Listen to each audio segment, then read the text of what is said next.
शांत और वीरान रातों की साथी ये हवेली बरसों से खड़ी है, अपने अंदर कई राज छुपाए। लोग कहते हैं यहां भूतों का साया है, अजीबोगरीब आवाजें गूंजती हैं।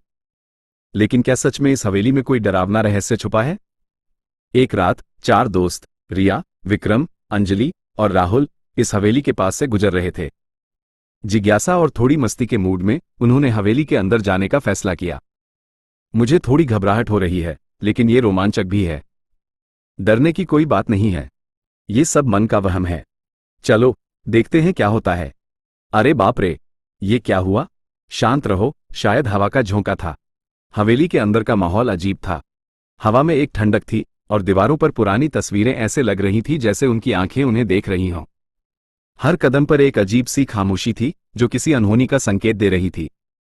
ये आवाज कहां से आ रही है? उन्होंने एक कमरे में प्रवेश किया। वहां एक पुराना पियानो रखा था और उस पर धूल की मोटी परत जमी हुई थी। अचानक पियानो अपने आप बजने लगा। ये कैसे हो सकता है? यहां तो कोई नहीं है। मुझे किसी ने छुआ। डर के मारे चारों दोस्त हवेली से भागने लगे, लेकिन हवेली के दरवाजे बंद हो चुके थे। वो अंदर फंस गए थे। ये क्या हो रहा है? हमें यहां से भागना होगा। हवेली में अजीबोगरीब घटनाएं होने लगीं।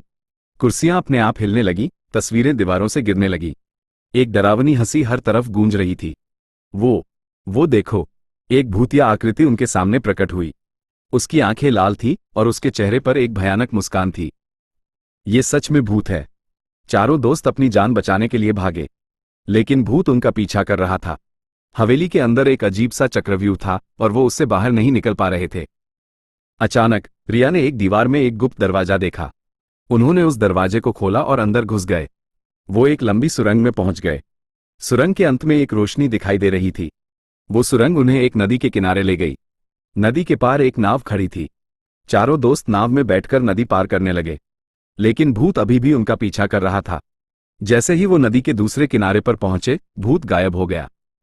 वो हौंफ रहे थे, डरे हुए थे, लेकिन सुरक्षित थे। उन्होंने हवेली के रहस्य का पता लगा लिया था। उन्हें पता चल गया था कि वहां सच में भूतों का साया है। लेकिन उन्होंने ये भी सीखा कि डर का सामना करने से ही हम मुश्किलों से पार पा सकते हैं।